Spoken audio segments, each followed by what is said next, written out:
à l'émission Faisons le point. En partenariat avec la Ville de Saint-Hyacinthe, nous vous parlons aujourd'hui de la prévention des incendies.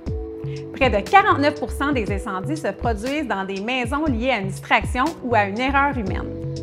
Les connaissances et l'adoption des comportements sécuritaires aident à améliorer la sécurité de tous. Pour nous en parler, on reçoit aujourd'hui Audrey Boisseau-Rondeau, inspectrice en prévention incendie à la Ville de Saint-Hyacinthe. Merci d'être avec nous aujourd'hui. Merci à vous. Premièrement, c'est quoi votre rôle à la Ville de Saint-Hyacinthe? En fait, le premier mandat d'un inspecteur en prévention des incendies, ça va être de faire des inspections dans les bâtiments, peu importe le type de bâtiment, que ce soit de l'habitation, que ce soit des commerces, des industries, on va passer dans tous les bâtiments. En deuxième lieu, on a un gros mandat ici à la Ville de Saint-Hyacinthe, c'est de faire les suivis suivant les interventions des pompiers. Dans le fond, ça va amener à régler des petits problèmes qui vont devenir très récurrents. Puis, en fait, c'est de collaborer avec les propriétaires, les responsables pour leur informer, leur amener des conseils de prévention des incendies. Puis, parfois, ces suivis-là peuvent nous amener à envoyer des avis qu'on appelle des avis de non-conformité aux propriétaires pour qu'ils règlent des problèmes là, au niveau de la réglementation qu'on a à Saint-Hyacinthe. On analyse aussi des plans, dans le fond, suivant des demandes de permis de l'urbanisme. On va analyser vraiment complètement le plan de construction, que ce soit un nouveau bâtiment, une réparation ou un agrandissement. On va juste s'assurer de la conformité au niveau de l'incendie. Puis, bien éventuellement, on va faire de la sensibilisation auprès du public. C'est un énorme mandat qu'on apprécie énormément, sensibiliser le public pour amener des belles précautions que tout citoyen va prendre en considération. Puis, cette sensibilisation-là aussi va être plus visée au niveau des CPE, des garderies, des écoles, que ce soit primaire, secondaire, cégep. Puis même, on est amené à aller dans les résidences de personnes âgées pour vraiment faire l'ensemble de la chose.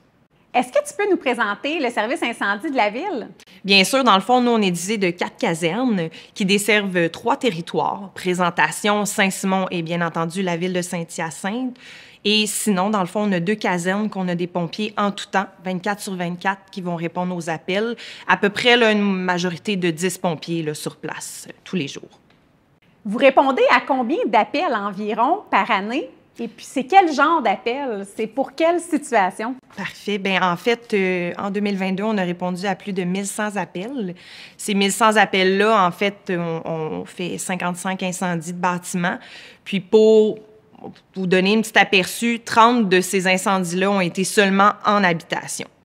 Évidemment, vous comprendrez qu'on répond à plusieurs fausses alarmes.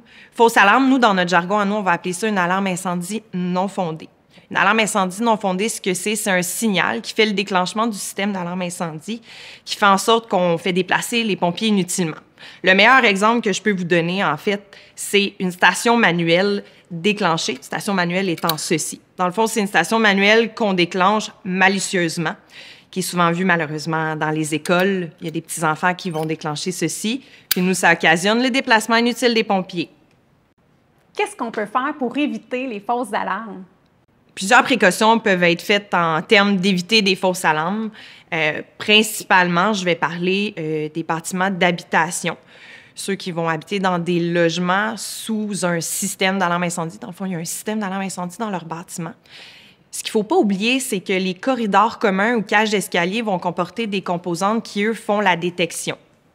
Donc, il faut vraiment prendre des belles précautions, éviter des choses à faire dans ces corridors-là. Un exemple, un article de fumeur, qui rentrerait dans le bâtiment avec un article de fumeur, allumé ou l'allumerait, bien, malheureusement, on déclencherait les composantes du système d'alarme incendie. Donc, nous, en tout temps, on mentionne ne jamais fumer dans les corridors communs, dans les cages d'escalier.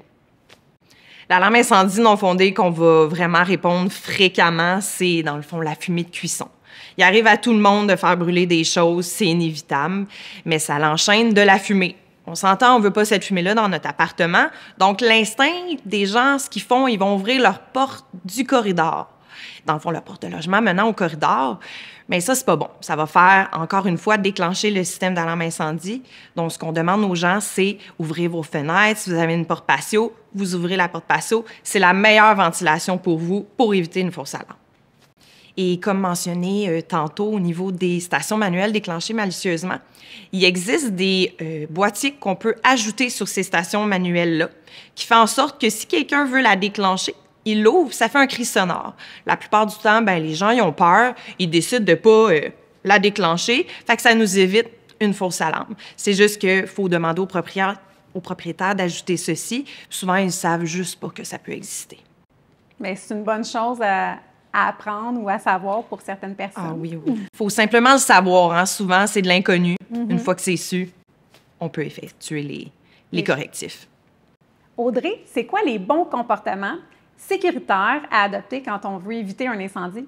Il y en a plusieurs. En fait, on va avoir à surveiller nos appareils chauffants, exemple le fer à repasser ou la cuisinière. Nous, ce qu'on recommande fortement, c'est de mettre des minuteries. Parce que dans le fond, la distraction, elle peut être très vite arrivée. En cuisine, encore une fois, on recommande fortement de mettre le couvercle de notre casserole à proximité, puis surtout d'éviter d'avoir plein d'autres objets inutiles sur la cuisinière qui pourraient vraiment être encombrants. Aussi, on demande aux gens le plus souvent, à chaque utilisation de la sécheuse, de vider le filtre de la sécheuse. Avant, après, on essaie de le faire. On va éviter aussi d'utiliser en permanence une rallonge pour notre chauffage d'appoint. On recommande fortement que le chauffage d'appoint soit directement branché dans la prise au mur. Aussi, on va recommander tout appareil électrique, que ce soit homologué CSA ou ULC. Puis aussi de vérifier toujours les fils électriques s'ils ne sont pas abîmés, sinon on cesse l'utilisation. On va aussi s'assurer qu'il y a un bon dégagement de nos plaintes électriques. Nous, ce qu'on demande, c'est 15 cm en hauteur et 15 cm de vent, donc vraiment de toute matière combustible. Donc, lorsque vous fumez, dans le fond, on va privilégier un cendrier large à gros rebord, toujours sur une surface stable. Puis aussi, on ne s'endort pas. Dans le fond, on ne va pas fumer dans notre lit ou sinon dans une position qu'on pourrait être porté à s'endormir. Vraiment, là, on évite en tout temps ceci. Puis, celui qu'on trouve le plus important, parce que souvent, on n'y pense pas, c'est dégager toutes nos sorties, nos cages d'escalier, les escaliers, de toutes choses qui seraient encombrantes, parce que si jamais on a une évacuation, le plus vite possible, on veut sortir, puis on ne voudrait pas s'enfarger dans ces choses-là. Puis surtout l'hiver, il faut penser à déneiger toutes nos issues et même déglacer, parce que parfois, ce n'est pas simplement de l'accumulation de neige, mais bien de la glace.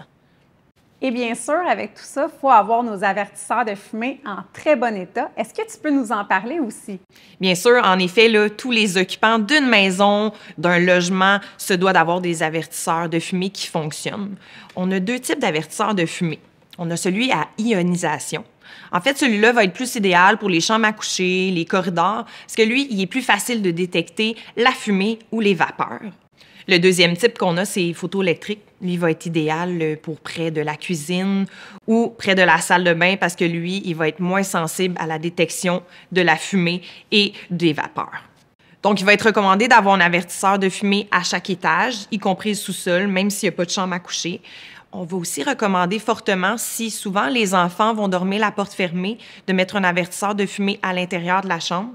Vraiment ceux qu'on ferme la porte. Puis sinon, près des escaliers, c'est vraiment un bon moyen de mettre l'avertisseur de fumée. Ce serait quoi tes recommandations pour changer nos piles ou vérifier nos alarmes?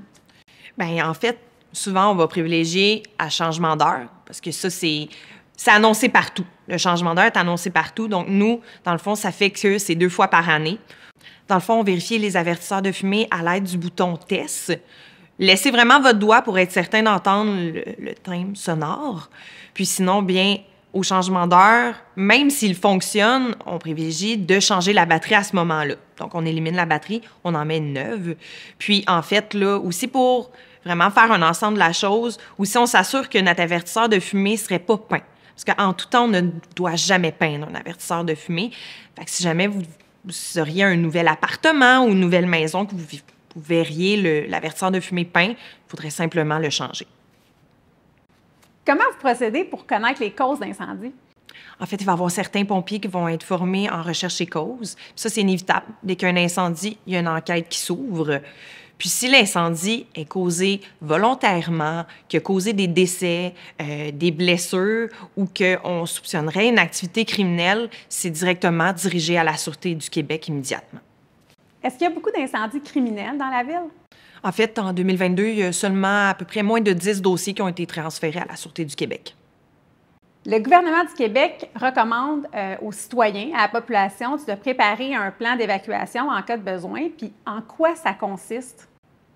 En effet, si vous avez un incendie à la maison, vous auriez moins de 3 minutes pour évacuer votre maison en flammes. Puis un plan d'évacuation, ce que ça doit comprendre, ça va être toutes vos portes, dans le fond, vos sorties, que ce soit portes, fenêtres, portes patio. Puis par ces portes-là, dans le fond, on va faire souvent le plus possible 2 trajets qui vont partir de chaque pièce menant à ces sorties-là. On va déterminer un lieu de rassemblement, ce qui est très important pour que toute la famille sache le lieu de rassemblement. Puis principalement, si c'est chez quelqu'un, il faut que tout le temps, ça soit chez cette personne-là. Puis aussi, sur le plan, on peut déterminer les avertisseurs de fumée, si on a des avertisseurs de monoxyde de carbone, et aussi les extincteurs portatifs. Une fois votre plan effectué, complet et tout ça, ce qui est important, c'est de faire un exercice. Faut le mettre en œuvre, il faut vraiment le pratiquer. Ce qui est important de savoir avant de faire l'exercice d'évacuation, bien entendu, on va vérifier nos avertisseurs de fumée s'ils fonctionnent. Puis si jamais, parce que certaines maisons qui vont peut-être être liées à des systèmes intrusion qu'on appelle, faut avertir notre compagnie qu'on fait un test de ce genre-là, parce que sinon, malheureusement, ils vont vous appeler. Puis une fois, dans le fond, que cet exercice-là est fait, bien, ça va être une belle façon de réviser si votre plan est bien effectué, si le lieu de rassemblement est correct. Parce qu'il faut comprendre qu'un lieu de rassemblement, exemple l'hiver, bien, il peut être enneigé. Est-ce que c'est vraiment le bon lieu de rassemblement? Il reste plus qu'une chose à dire. En fait, c'est le premier responsable, eh bien, c'est toi. Alors, si le premier responsable, c'est toi, j'espère que vous avez bien écouté la capsule d'aujourd'hui et que vous en avez appris beaucoup avec les conseils d'Audrey. On se revoit à une prochaine émission de Faisons le point.